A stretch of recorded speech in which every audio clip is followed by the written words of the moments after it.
আমাদের প্রিয় নবী হযরত মুহাম্মদ সাল্লাল্লাহু আলাইহি সাল্লামের খুব গুরুত্বপূর্ণ দুটি হাদিস আজকে বলবো।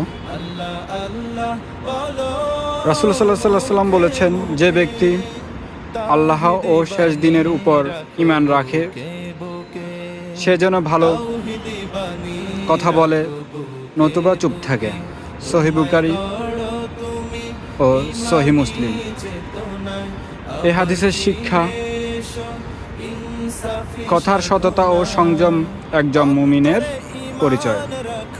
দ্বিতীয় নম্বর হাদিসটি হলো, রাসূল সাল্লাল্লাহু আলাইহি সাল্লাম বলেছে, তোমাদের মধ্যে সে ব্যক্তি উত্তম যে নিজেকে উত্তম চরিত্রের অধিকারী, যে নিজের উত্তম চরিত্রের অধিকারী। সহিহ বুখারী। এই হাদিস থেকে আমরা শিক্ষা নেই ইবাদতের সাথে সাথে মানুষকে আখলাক ও ইসলামের মূল সৌন্দর্য রক্ষা করা।